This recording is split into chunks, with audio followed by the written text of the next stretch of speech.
Yo guys, क्या हालचाल तुम्हारे। मैं हूं चौक और आप देख रहे हो मेरे यूट्यूब चैनल मांगा इरप्शन। और आज हम एक्सप्लेन करने वाले हैं एलेक्सीड का चैप्टर नंबर 4। और प्रीवियस चैप्टर्स आप लोगों ने नहीं देखा तो देख लो यार, लिंक डिस्क्रिप्शन में मिल जाएगा। और मैंने एक चीज़ देखी है, बहुत भाई लोग वीडियो को देखते तो है पर सब्सक्राइब भी नहीं करते और लाइक भी नहीं करते। क्या कर रहे हो यार। अरे सब्सक्राइब करने की जरूरत नहीं, पर एक लाइक करने में तुम लोगों का क्या जाता है। हाँ, सब्सक्राइब या फिर लाइक करने में क्या तुम लोग को पैसे लग रहे हैं। और हाँ, मेरा एक इंस्टा अकाउंट भी है तो उसे भी फॉलो कर लेना अगर चाहो तो। लिंक तुम्हें कमेंट बॉक्स में मिल जाएगा। और बस बहुत इंट्रो हो गया, तो अभी वीडियो को स्टार्ट करते हैं इंट्रो के साथ। সেই বিড়ির ছাই সবাই হাত পেতে নেয় পারি না না না না না না না না না না না জিও মামা মামা মামা মামা মামা পারি না ওই জিও। इस चैप्टर में हमें एक आदमी का सीन दिखाया जाता है जो कि उड़ के कहीं जा रहा होता है। शायद वो किसी मोबाइल टावर पे खड़ा होता है और बार बार अपने फोन को ही देख रहा होता है। और फिर वो आदमी बोलता है कि आखिर ये हो क्या रहा है, मुझे कुछ समझ नहीं आ रहा। आखिर मैं उस सैंपल को इस ट्रैकर से ढूंढ क्यों नहीं पा रहा। जो मार्क लोकेशन था वो मैंने कुछ घंटों पहले यही जगह देखा था। क्या ये टूट गया है? और गाइस, शायद मुझे यहाँ पे सैंपल का मतलब वो बिल्ला लग रहा है। और ये जो आदमी होता है ये इस फोन को तोड़ देता है। तो सच कहूँ गाइस, ये सीन काफ़ी ज़्यादा आयरॉनिक है, क्योंकि देखो ये मोबाइल फ़ोन को तोड़ रहा है, वो भी मोबाइल टावर के ऊपर खड़े होके। फिर वो आदमी बोलता है कि जो भी हो, मुझे उसकी पावर फील हो रही है। मुझे ऐसा लग रहा है कि वो ज़्यादा दूर नहीं है और वो सो रही है। और वो आदमी काफ़ी ज़्यादा गुस्से में बोलता है कि तुम आखिर हो कहाँ, जल्दी से मेरे पास वापस आ जाओ। और फिर हमें जियो के घर का सीन दिखाया जाता है जहाँ पे जियो उस कैट को ट्रीटमेंट दे रहा होता है। और फिर वो बोलता है कि मैं जितना कर सकता था मैंने उतना किया, पर क्या सच में ठीक है। तो केट ने इसके जवाब में बोलता है कि हाँ ये ठीक है, वो बस शॉक की वजह से बेहोश हो गई है, वो कोई बड़ी प्रॉब्लम नहीं है। तो जियो बोलता है पर फिर भी मुझे ऐसा लग रहा है कि इस हॉस्पिटल ले जाना ज़्यादा अच्छा रहता। फिर केडन बोलता है कि देखो मैंने तुम्हें पहले ही कहा है, इसके पास इतना पावर नहीं है। अगर ये जाग भी जाए तो ये तुम पे हमला नहीं कर पाएगा, ऐसा मुझे लग रहा है। पर अगर ये जाग गया और ये फिर से अपने पिछले वाले फॉर्म में आ गया तब तुम क्या करोगे? जियो बोलता है पर फिर भी मुझे इसके लिए चिंता हो रही है। केडन जियो को पूछता है कि हे बच्चे, क्या तुम मुझसे कुछ बोलना चाहते हो? तो जियो थोड़ा घबराते हुए बोलता है कि मैं तुम्हें पहले नहीं बोल पाया क्योंकि हम तब बिजी थे। आखिर मैं तुम्हें बोलूँ कैसे, ये समझाना थोड़ा मुश्किल है। तो केडन फिर से पूछता है आखिर वो है क्या? फिर जियो घबराते हुए केडन को बोलता है कि मैंने लड़ाई में जो चीज़ें यूज़ की थी, मैं उसके बारे में बात करना चाहता हूँ। तो केडन बोलता है क्या तुम अपने स्पीड के बारे में बोलना चाहते हो? तो जियो घबराते हुए बोलता है हाँ, मैं इसके बारे में बोलना चाहता हूँ। प्लीज़ मेरे पावर्स के बारे में कुछ बताना मत किसी को। जो सुन के मन में केडन बोलता है कि इस बच्चे के साथ दिक्कत क्या है। फिर जियो काफी ज्यादा डरते हुए बोलता है कि देखिए मिस्टर किडन, किसी को नहीं पता कि मैं इतना ज़्यादा फास्ट हूँ, एक सुपर ह्यूमन की तरह, तो प्लीज़ इसके बारे में किसी को मत बताना। फिर केडन बोलता है कि हे बच्चे, तुम्हें आखिर लगता क्या है मैं क्या हूँ? क्या मैं किसी को भी बोल दूंगा कि तुम एक अवेकन वन हो? तो गाइस, हमें यहाँ पे पता चलता है कि इस वर्ल्ड में जिनके पास पावर्स होती है उनको अवेकेंड वन बोलते हैं। तो जियो पूछता है अवेकेंड? आखिर अब ये किस बला का नाम है? तो केडन पूछता है कि अबे बच्चे, क्या तुझे पता नहीं कि तू क्या चीज है? तो जियो बोलता है कि मैं क्या हूँ? मतलब मुझे कुछ समझ नहीं आया, क्या मैं क्या हूँ? फिर केडन जियो को थोड़ा घूर के देखता है और फिर बोलता है कि अच्छा, अब मुझे समझ आया कि यहाँ पे क्या चल रहा है। तुम्हें पता ही नहीं है कि तुम एक अवेकेंड हो। फिर जियो केडन से काफी ज्यादा एक्साइटमेंट में एक क्वेश्चन पूछता है। तो आप बोल रहे हो कि मैं एक अवेकेंड वन हूँ, इसलिए मेरा मूवमेंट इतना ज़्यादा फास्ट है, एक सुपर ह्यूमन की तरह। मैंने सही कहा ना? तो केडन इसके जवाब में बोलता है कि हाँ तुमने बिल्कुल सही कहा, इसके लिए तुम्हें मिलते पूरे के पूरे 10 नंबर। तो जियो फिर से केडन से पूछता है कि तो मैं एक अवेकेंड हूँ, तो मेरे जैसे और भी लोग होंगे ना जिनके पास मेरी तरह पावर्स होंगी? केडन इसके जवाब में बोलता है कि हाँ तुम बिल्कुल सही कह रहे हो, अब तुम भी उनमें से एक हो। और केडन की ये बात सुन के जियो काफी ज्यादा हैरान हो जाता है और आंखें फाड़ फाड़ के केडन की तरफ ही देख रहा होता है। फिर जियो केडन से पूछता है कि तो क्या तुम्हारे पास भी पावर्स है? और इसके जवाब में केडन बोलता है कि मैं कब से तुम्हें यही तो कहने की कोशिश कर रहा हूँ। क्या तुम्हें लगता है कि कोई नॉर्मल ह्यूमन ऐसे एक स्टूपिड कैट में ट्रांसफॉर्म हो सकता है?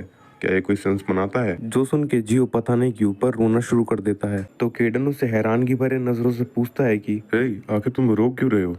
आखिर तुम्हारी दिक्कत क्या है? फिर जियो रोते हुए ही बोलता है कि सॉरी, मुझे माफ़ कर देना रोने के लिए, पर मुझे लगता था कि मैं एक श्रापित हूँ। तो केडन पूछता है कि ये तुम्हारा फर्स्ट टाइम है कि तुम अपने जैसे किसी से मिले हो? जिसके जवाब में जियो हाँ बोलता है। फिर केडन बोलता है कि अच्छा, अभी मुझे तुम्हारे सिचुएशन का अंदाजा हुआ है, तो तुम्हें पता ही नहीं है कि तुम क्या चीज़ हो, इसलिए तुम्हारी लाइफ जीने में भी तुम्हें शायद थोड़ी दिक्कत आती होगी, है ना। फिर जियो बोलता है कि मेरी मॉम को जब पता चला था मेरे पावर्स के बारे में, उन्होंने जो बोला था कि कभी मैं ये पावर्स यूज़ ना करूँ, मुझे बस एक ही चीज़ का डर था कि मेरे दोस्तों को ये बारे में पता ना चल जाए और वो मुझे ना बोले कि मैं एक मॉन्स्टर हूँ। और मैं ये भी नहीं चाहता था कि मेरी मॉम मेरे लिए चिंतित हो।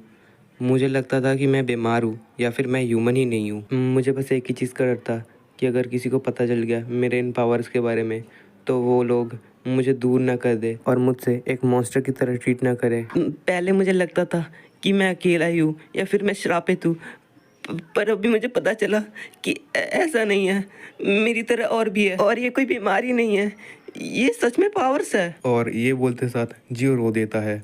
और सच में ये सीन देखने के बाद मेरे भी आंखों से आंसू निकल गए थे। पता नहीं सीन का डब मैंने अच्छे से किया या नहीं, आपकी आंखों से आंसू निकले या नहीं मुझे नहीं पता, पर मैं जब इसका डब कर रहा हूँ अभी तो मेरी आंखों से तो आंसू निकल गए हैं। केडन उसके दर्द को समझ पाता है, लेकिन फिर भी वो बोलता है कि देख बच्चे, इसमें इतना भी रोने की कोई चीज नहीं है। फिर जियो केडन से बोलता है कि हे मिस्टर केडन, क्या मैं आपसे कुछ पूछ सकता हूँ?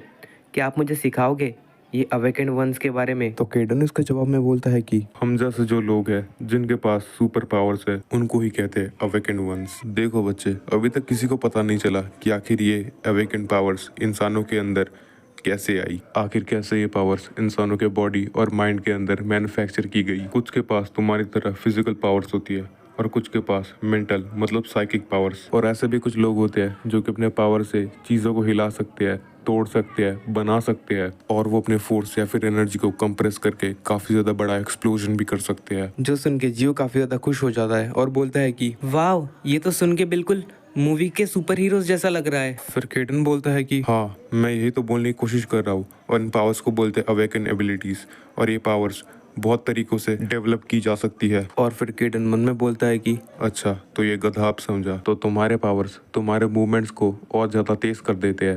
मैंने सही कहा ना। और हो सकता है तुम्हारे पावर्स में और भी कुछ स्पेशलिटीज़ हो जो फ्यूचर में दिख जाए। तुम्हारे पास ये पावर्स बहुत पहले से है, तो मुझे ज़रूर पता है तुम्हारे पास ये जो पावर्स है ये और पहले से ज़्यादा स्ट्रॉन्ग हो गई होगी। क्यों, सही कहा ना। फिर जियो बोलता है कि पहले मैं दिन में बहुत ज़्यादा मुश्किल से ये पावर्स यूज़ कर सकता था, लेकिन अब मैं दिन में 5 से 3 सेकंड तक ये पावर्स यूज़ कर सकता हूँ। तो केडन मन में बोलता है कि ये गधा इसको इम्प्रूवमेंट बोलता है, सिर्फ 5 से 3 सेकंड। हाँ, ये चीज़ सेंस बना रही है।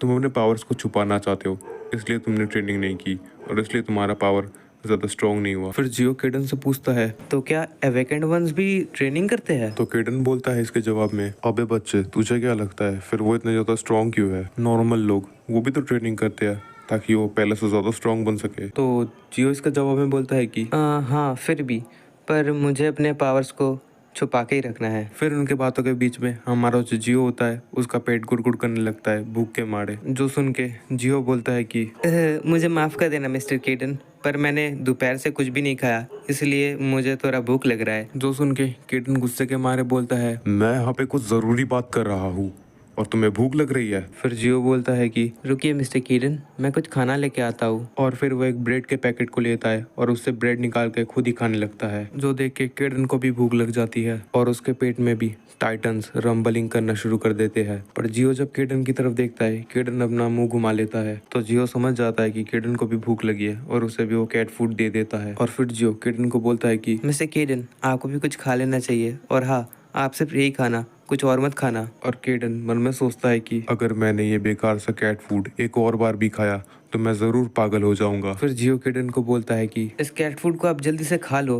मुझे पता है आपको ये कैट फूड पसंद नहीं, पर आपको ये खाना पड़ेगा। पर अब केडन कुछ कर भी नहीं सकता, वो हालातों से मजबूर होके ये कैट फूड खाने के लिए तैयार हो जाता है। फिर केडन मन में ही सोचता है कि मैं ये बेकार सा कैट फूड इसीलिए खा रहा हूँ क्योंकि मैं बहुत ज़्यादा भूखा हूँ और मेरे पास कोई चॉइस भी नहीं है। फिर केडन और जियो चुपचाप अपने खाने को एंजॉय कर रहे होते हैं कि तभी हम जियो के घर के ऊपर से कुछ लाल कलर की एनर्जी को देख पाते हैं, जिसको केडन सेंस कर लेता है। तो केडन मन में ही बोलता है कि आखिर ये एनर्जी कैसी है, मैं इसे ठीक तरीके से सेंस नहीं कर पा रहा हूँ कि ये आ कहाँ से रही है, क्योंकि मेरे करंट स्टेट की वजह से ये एनर्जी बिल्कुल भी मुझे नॉर्मल नहीं लग रही। और मुझे लग रहा है जो एनर्जी का जो सीन है, ये शायद वो पागल साइंटिस्ट इसके पीछे है। और उसी समय वो बिल्ला भी जाग जाता है और जागते साथ ही वो बिल्ला अपने अटैकिंग पोजीशन में आ जाता है और वो बिल्ला जियो के घर के इधर उधर कूदना शुरू कर देता है। और फिर उसे घर की खिड़की या फिर ये दरवाजा है, पता नहीं, ये खुला दिखाई देता है और वो यहाँ से भाग जाता है और ये दोनों बस उसे घूरने के अलावा और कुछ भी नहीं कर पाते। फिर जियो बोलता है कि मिस्टर केडन,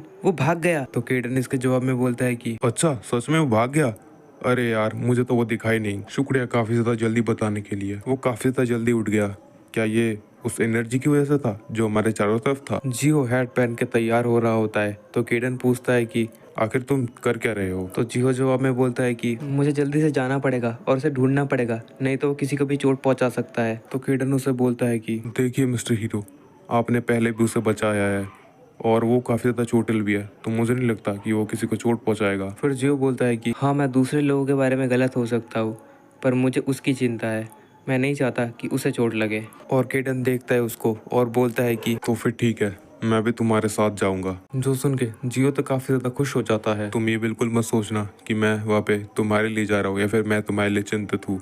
नहीं, मैं वापस बस ऐसे ही जा रहा हूँ क्योंकि मेरा मन कर रहा है। फिर जियो बोलता है कि मिस्टर केडन, आपका काफ़ी ज़्यादा शुक्रिया। मैं आपका शुक्रगुजार हूँ कि आप मेरे साथ चल रहे हो। तो केडन बोलता है कि अबे बच्चे, बातें कम कर और चुपचाप मुझे फॉलो कर। फिर केडन जियो को बोलता है कि अबे बच्चे, मैंने बोला ना मैं तेरे लिए नहीं कर रहा हूँ। और जियो बोलता है, हाँ मुझे समझ में आ गया मिस्टर केडन। और फिर वो दोनों उस बिल्ले को ढूंढने निकल जाते हैं। और बस गाइस, आज के लिए इतना है क्योंकि ये चैप्टर हो गया है खत्म। हाँ भाइयों, मुझे पता है कि ये चैप्टर काफ़ी ज़्यादा छोटा था और ये जो पहले वाले चैप्टर्स है ये काफ़ी ज़्यादा छोटे हैं, पर जब धीरे धीरे स्टोरी आगे बढ़ेगी तो चैप्टर्स भी बड़े होते जाएंगे और स्टोरी और भी इंटरेस्टिंग होगी, जो देखने में आपको काफ़ी ज़्यादा मज़ा भी आएगा। और हाँ, एक चीज़ तो मैं भूल ही गया था, ये वीडियो अच्छी लगी है तो लाइक करो, शेयर करो, और जितने भाई भी वीडियोस को देखते हो तो एक कमेंट तो कर ही दो यार। 3-4 कमेंट नहीं करने को बोल रहा, बस एक ही कमेंट करो, ठीक है?